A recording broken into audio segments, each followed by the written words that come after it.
The WTA world just exploded. Alex Eala's name is everywhere, not because of a trophy, but because of something nobody saw coming. A sales explosion so sudden, so massive, that it's forcing tennis to ask one question. What does she know that we don't? This isn't about talent anymore. This is about power, money, and a 19-year-old who just changed the game overnight. Alex Eala was never supposed to be here.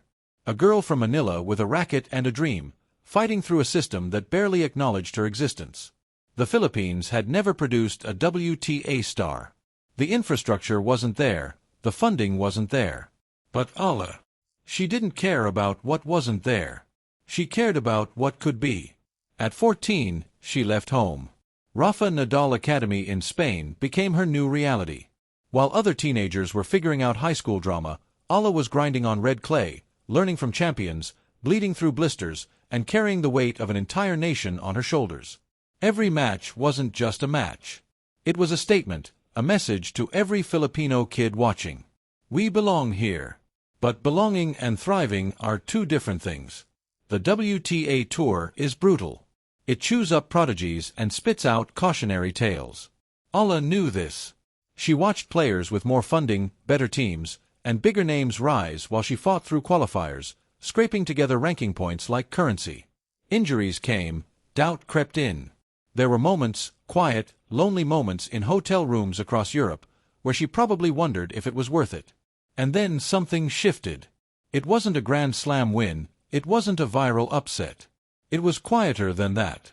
Eala started building something off the court, a social media presence that felt authentic, a connection with fans that felt real. She wasn't just posting highlight reels, she was sharing her story. The late-night practice sessions, the homesickness, the small victories that don't make headlines but mean everything. Filipinos rallied, Southeast Asia noticed, but still, she was just another rising player in a sea of rising players. No one, absolutely no one, predicted what was about to happen. Because what came next wasn't just about tennis, it was about timing, strategy, and understanding that the game had changed.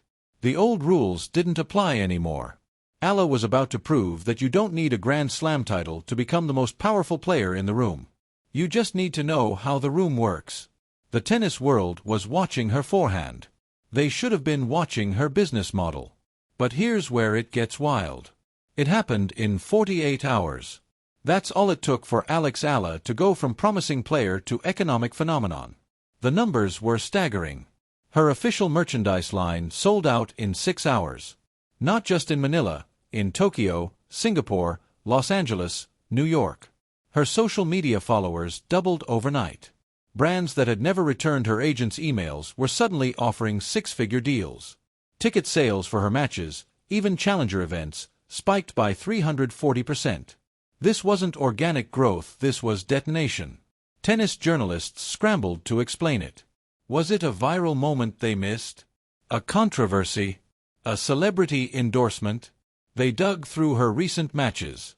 Nothing unusual, no dramatic comeback, no heated argument with an umpire, just solid, steady tennis. So where was this coming from?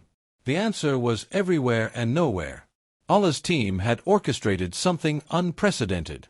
A limited edition capsule collection designed by a Filipino-American streetwear artist dropped the same week as a mini documentary series about her journey. The series wasn't on tennis channels, it was on Netflix. Bite-sized, emotional, beautifully shot episodes that made non-tennis fans care about a teenager chasing an impossible dream. Simultaneously, influencers across Southeast Asia, not sports influencers, lifestyle influencers, started posting about her. Not paid ads, genuine content. They talked about representation, about seeing themselves in her story, about what it meant to watch someone who looked like them compete on a global stage. The algorithm loved it. The content spread like wildfire. But the real bombshell? A partnership announcement with one of Asia's largest conglomerates, a company with fingers in tech, fashion, entertainment, and sports. They weren't just sponsoring Eala, they were investing in her as a brand. Billboards went up in Manila, Jakarta, and Bangkok, not advertising tennis, advertising Alex. Within 72 hours, she was trending in 14 countries. Her name was mentioned more times on social media than some Grand Slam champions, and she hadn't even won a WTA title yet. The tennis establishment was stunned. Rival players watched their own engagement numbers and felt a creeping unease. Commentators debated whether this was genius or gimmick. Fans were split. Some celebrated seeing a player take control of her narrative. Others felt uneasy, like they were watching something that didn't belong in tennis. Because this wasn't just success, this was disruption. And disruption always makes people nervous. And that's when the backlash started. The tennis purists hated it. Online forums exploded with accusations. She's buying her way to relevance. This isn't about tennis anymore, it's about marketing. She hasn't earned this level of attention. The criticism was swift and sharp, and it came from everywhere. Retired players, commentators, fans who believed tennis should be pure, untouched by the influencer economy. A former top 10 player posted a thinly veiled tweet. "Remember when success on court determined your worth off it?" Got 40,000 likes. The message was clear. Eala was cheating the system. Not with performance-enhancing drugs, but with something tennis found even more uncomfortable to talk about: money and influence. Rival players started speaking up, carefully at first. In press conferences, when asked about Eala's explosion, responses were diplomatic but cold. "Good for her, I guess. I prefer to focus on my ranking." Translation: this isn't real tennis success. One player, off the record, told a journalist, "It's easy to be popular when you have a corporation building your image. Try doing it with just a racket." The divide wasn't just philosophical, it was practical. Smaller players, those grinding without major sponsorships, felt the sting. They saw A-list's sudden rise and wondered, is this the future? Do we all need marketing teams and influencer campaigns just to survive? Because if that's the game now, most of them were already losing. Social media became a battlefield. A-list fans, fiercely protective, mostly young, mostly Southeast Asian, clashed with traditionalists. Accusations of racism bubbled up. "You only hate her success because she's Filipina. You can't handle that tennis is changing." The responses were equally heated. This has nothing to do with nationality. It has to do with integrity. But the most cutting criticism came from an unexpected place. A respected tennis journalist published an op-ed titled, "When Popularity Replaces Performance, the Dangerous Precedent of Alex Eala." The article didn't attack Eala personally, it questioned the system. It argued that if players can manufacture relevance through corporate partnerships and social media manipulation, tennis stops being a meritocracy. The best player doesn't win, the best marketed player does. The piece went viral. It forced conversations tennis had been avoiding about inequality, about access, about whether the sport was becoming a playground for whoever had the deepest pockets and the smartest PR team. Eala stayed silent through most of it. No defensive tweets, no emotional press conferences, just a single Instagram story, a photo of her practicing at dawn, caption reading, "The work doesn't change." But silence wasn't enough for the critics. They wanted answers, they wanted accountability, and they wanted the WTA to step in. Then the truth came out. The investigation wasn't official, but it was thorough.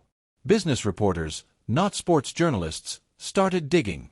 What they found wasn't a scandal, it was a blueprint. Alex Eala hadn't stumbled into this explosion. She'd engineered it. Court documents revealed the partnership deal months in the making. The Asian conglomerate wasn't just a sponsor. They'd conducted market research, analyzed demographics, and identified a gap. Southeast Asia's rising middle class, hungry for representation in global sports, vastly underserved by traditional tennis marketing. Eala wasn't just a talented player, she was the perfect vehicle. The strategy was surgical. Phase 1. Authentic storytelling. The Netflix documentary wasn't vanity, it was market positioning. Emotional, relatable, designed to pull in viewers who'd never watched a tennis match. Phase 2. Limited edition merchandise drops using streetwear hype tactics. Create scarcity, drive demand, make people feel like they're part of something exclusive. Phase 3. Influencer seeding. Not paid promotions, genuine partnerships with creators who aligned with Eala's story. The content felt organic because it was. These influencers actually cared. But the timing? Coordinated. The messaging? Aligned. The reach? Explosive. And the numbers backed it up. Sales data showed Eala's merchandise moving faster than some Grand Slam champions. Sponsorship experts estimated her brand value had increased 600% in 3 weeks. She was being booked for appearances at fashion weeks, tech conferences, events that had nothing to do with tennis. Here's what made people uncomfortable. It was legal, it was smart, and it worked. Eala's team had identified that modern celebrity isn't built on achievements alone, it's built on narrative, timing, and distribution. She had all three. Her agent, a former tech executive, understood platforms in ways traditional tennis agents didn't. They treated Eala like a startup. The goal wasn't just winning matches, it was building an ecosystem. Critics called it manufactured, supporters called it visionary. But everyone agreed on one thing. Tennis had never seen anything like this. Because Eala wasn't waiting for success to bring opportunities, she was creating opportunities and using them to fuel success. The conglomerate CEO gave one interview, saying, "Alex represents the future, athletes who understand they're not just competitors, they're brands, movements, and cultural moments. We didn't create her talent, we amplified her truth." But amplification has consequences, and in tennis, not everyone was ready for the volume to be turned up this loud. The WTA had a choice to make. The tension reached the locker room. Players who'd barely acknowledged Eala before were now forced to have opinions about her. Some refused to comment, others couldn't help themselves. At a tournament in Dubai, a top 20 player was asked about Eala's business model. Her response was, "I'd rather be known for my tennis than my Instagram strategy," but not everyone was hostile. A few players, particularly younger ones, saw opportunity. If Eala could do this, maybe they could too. One player publicly praised her, saying, "She's showing us we don't have to wait for the system to validate us, we can build our own value." That quote sparked its own firestorm. Was tennis splitting into two camps? Traditionalists versus entrepreneurs. The divide became visible at press conferences, in player lounges, even in practice sessions. Some players refused to hit with Eala, claiming scheduling conflicts. Others sought her out, asking questions about her team, her strategy. The tour felt fractured in a way it hadn't before. Then came the WTA's response. Or rather, the lack of one. Officials released a generic statement. "We celebrate players who engage with fans and build their brands within the guidelines." Translation: "We're not touching this." The statement satisfied no one. Critics accused the WTA of enabling inequality. Supporters said the WTA was scared of innovation. Behind closed doors, meetings were happening. Sponsors were asking questions. If one player could generate this much buzz without major titles, what did that mean for the traditional star-making system? Were rankings even relevant anymore? Some sponsors started shifting budgets, prioritizing engagement metrics over world rankings. This terrified the establishment. Because if engagement mattered more than performance, tennis as they knew it was over. The hierarchy would collapse. A player ranked 80th with 2 million engaged followers could be worth more than a top 10 player with 200,000 passive fans. Eala finally broke her silence at a press conference. The question was direct. "Do you think your success is deserved?" She paused, looked at the camera, and said, "I've been working since I was 9 years old. I've earned everything I have on this court. What I do off it, that's just understanding the world we live in. Tennis is a sport, but it's also a business, and I'm not going to apologize for being good at both." The room went quiet. Some reporters nodded, others looked uncomfortable. That soundbite went viral. It became a litmus test. If you agreed with Eala, you believed in athlete empowerment. If you disagreed, you believed in tennis purity. There was no middle ground anymore. So what does this all mean? Here's the truth nobody wants to say out loud. Alex Eala didn't break tennis. She just exposed what it's becoming. A sport where performance still matters, but perception might matter more. Where a player's value isn't just measured in titles, but in reach, influence, and cultural impact. Is that wrong? Depends on who you ask. For players who built their careers in the old system, win matches, earn sponsors, repeat, Eala's rise feels like cheating, like she skipped steps. But for younger players watching from the outside, trying to break into a system that feels rigged by funding and access, Eala looks like a blueprint for survival. Because here's what the critics miss. Tennis has always been about money. Always. The difference is who controls it. For decades, tournaments, federations, and brands controlled the money. Players competed for scraps. Eala flipped that. She built her own engine. And whether you love it or hate it, it's working. Her sales numbers haven't dropped. If anything, they've grown. Brands aren't backing away, they're leaning in. The conglomerate partnership expanded into other markets. Eala's next merchandise drop is projected to generate more revenue than some WTA 250 tournaments. But the questions linger. If every player starts prioritizing brand over ranking, what happens to competitive integrity? If tennis becomes an influencer economy, do we lose what made it special? And most uncomfortable of all, if you need a corporate partnership to compete with someone like Eala, what happens to players who can't get one? Eala's defenders argue she's democratizing success, showing players they don't need to wait for permission. Her critics argue she's creating a new barrier to entry. Only those with marketing savvy and corporate backing can truly succeed. Both might be right, because the lesson of Alex Eala's explosion isn't simple. It's not a fairy tale, and it's not a cautionary tale. It's a mirror, reflecting exactly where tennis is, where it's going, and who gets to decide. One thing's certain, the WTA world will never be the same. Whether that's progress or problem, that's for you to decide. Alex Eala didn't just create a sales explosion. She detonated a conversation tennis has been avoiding for years about power, about access, about who gets to define success. And whether you're Team Eala or Team Tradition, one thing's undeniable. She made the whole world pay attention. The question is, what happens next? If you think Eala's strategy is brilliant, drop a fire in the comments. If you think tennis is losing its soul, drop a crying face.